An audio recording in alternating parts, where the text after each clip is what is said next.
మరి బంగారయ్య శర్మ గారు, మనం అసలు ఆదిశంకరాచార్యుల వారి జయంతి ఉత్సవాలను మనం ఎందుకు జరుపుకోవాలండి? శృతి స్మృతి పురాణానామాలయం కరుణాలయం నమామి భగవత్పాద శంకరం లోకశంకరం. నేను శ్లోకం చెప్పానమ్మా. శృతి స్మృతి పురాణానామాలయం కరుణాలయం. ఏమిటయ్యా శంకరాచార్యుల వారు చేసింది అంటే, వేదరాశి మొత్తము ఓ దగ్గర ఉందమ్మా. అది అర్థం కాకుండా, దాన్ని మొత్తము తీసుకోకుండా, ఏమీ అర్థం కాని పరిస్థితుల్లో అది ఎందుకు మనకి అందించబడ్డది వేదరాశి అనేది తెలియలేదనుకోమ్మా. ఓ అద్భుతమైనటువంటి వజ్రం ముందరున్న అజ్ఞానం ఉన్నవాడు గాజురాయని తన్ని వెళ్ళిపోతాడు. ఆ స్థితిలో మానవాళ్ళంతా ఉండుండేది. శంకరాచార్యుల వారు రాకపోతే విలువైనటువంటి వేదరాశి అనేటటువంటి ఆ వజ్రంలో గాజు ముక్క కింద భావించి దానికి వాడుకుంటూ ఉండేవాడు.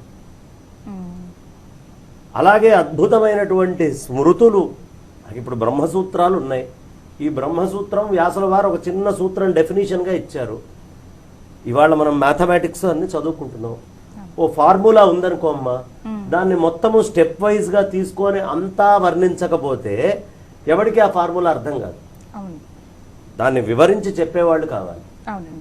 అలా బ్రహ్మసూత్రాలని ఏమాత్రము స్ఖాళిత్యము దోషము లేకుండా పరిపూర్ణమైనటువంటి ఆ బ్రహ్మసూత్ర సారాన్ని మానవాళికి అందించినటువంటి వారు ఆదిశంకర భగవత్పాదాచార్యుల వారే. కాబట్టి ఆ మొత్తము బ్రహ్మసూత్ర సారాన్ని మనకు అందించినటువంటి పెద్దలు వారు. ఇక మనకి భగవద్గీత కృష్ణ పరమాత్మ చెప్పారు. కానీ కృష్ణయ్య చెప్పినటువంటి దాని నిగూఢమైనటువంటి అర్థం ఏమిటి, కృష్ణయ్య ఈ మానవాళిని ఎలా ఉద్ధరించాలనుకుంటున్నారు అని ఆ భగవద్గీతలో ఉండేటటువంటి సారభూతమైన కృష్ణ హృదయాన్ని ఆవిష్కరించాలి అంటే ఒక గురువు కావాలి. ఈ మూడిటిని అందించినటువంటి వాళ్ళు శృతులని, ఇటు అంటే ఉపనిషత్తులకి భాష్యం రాసి, బ్రహ్మసూత్రాలకి భాష్యం రాసి, విష్ణు సహస్రనామాలు, ఇది భగవద్గీత లాంటి వాటిని అందించి, అనేకమైనటువంటి ప్రకరణ గ్రంథాలన్నిటినీ మనకు అందించి, అనేకమైన స్తోత్రాలు అతి సామాన్యుడు కూడా కూర్చొని వాళ్ళ పాడుకోగలిగేటటువంటి, చెప్పుకోగలిగేటటువంటి, భగవంతుణ్ణి స్మరించగలిగేటటువంటి స్తోత్రాలు. ఎందుకు మనలాంటి వాళ్ళం వెళ్ళామనుకోమ్మా, గుళ్ళో మనకు రాయి కనిపిస్తుంది, కానీ అందులో ఉండేటటువంటి శంఖము యొక్క మాహాత్మ్యం ఏమిటి, చక్రము యొక్క గొప్పతనం ఏమిటి, ఈ మూర్తి ఇక్కడ ఎందుకున్నాడు, ఏ ఆకారంలో ఈ మూర్తి పడుకొని ఉన్నాడు, ఈయన రంగనాథస్వామి ఎందుకయ్యాడు, ఈ రంగనాథస్వామి ప్రత్యేకత ఏమిటి ఓ స్తోత్రంలో పెట్టేశాడు. పరమేశ్వరుడి యొక్క ప్రత్యేకత ఏమిటి, ఆయన యొక్క గొప్పతనం ఏమిటి, ఆ లీలలు ఏమిటి, ఇవన్నీ ఓ స్తోత్రంలో తీసుకొని, అమ్మవారి యొక్క మహత్యం ఏమిటి, ఈ మొత్తం విశ్వమంతా అమ్మ యొక్క శక్తి ఎలా వ్యాప్తి చెంది ఉంది, ఆ శక్తి వల్లే ఏమేమి జరుగుతోంది, ఇవన్నీ దర్శించాలిగా. మనం దర్శించగలమా సామాన్యమైన కంటితోటి? ఇలా సృష్టిలో ఎలా అయితే వేదరాశిలో ఉన్నటువంటి విషయాలు అంత తేలికగా అర్థం కావో, మిగతా ఎక్కడా అర్థం కానటువంటి విషయాల్ని వేద భాండాగారం మనకి చెప్తోందో, అలా బయట అర్థం కానటువంటి అంశాలన్నిటినీ చెప్పడానికి మానవాళికి ఒకటి కావాలి. ఈ కలియుగంలో నిస్సంకోచంగా ఆదిశంకర భగవత్పాదాచార్యుల వారు ఈ పనిని పరిపూర్ణంగా చేశారు. పరిపూర్ణంగా ఆయన చేశారమ్మా, ఇవన్నీ అందించారు. ఇప్పుడు మరి ఇంత ఇచ్చినటువంటి వ్యక్తికి ఇంత విజ్ఞానం ఇవ్వడమే కాదు, ఆ రోజు వీటిల్ని ఖండించేవాళ్ళు ఎవరెవరున్నారో, ఏ శాక్తేయం గొప్ప అని వాడు అంటాడు, లేదండి వైష్ణవం గొప్ప, లేదండి శైవం గొప్ప, అబ్బే గాణాపత్యాన్ని మించింది లేదు, సౌరాన్ని మించింది లేదు, అలా సుబ్రహ్మణ్యుడికి సంబంధించిన దానికంటే గొప్పది లేదు అని రకరకాలుగా ఉన్న వైదిక ధర్మంలోనే పెనుగులాడుకుంటూ ఉంటే, అలా కాదయ్యా, ఈ అన్నీ కూడా ఒకటే అయినటువంటి పరమాత్మతత్వం వైపు మిమ్మల్ని తీసుకెళ్ళడానికి ఉన్నాయి. నీ ఇష్టం వచ్చింది నువ్వు ఆచరించు, కానీ దాని పరమ లక్ష్యము ఎందులో నుంచి వెళ్ళినా అదే అని చెప్పినటువంటి వారు ఆదిశంకర్లు. అంటే ఏం చేశారు, సమన్వయం చేశారు.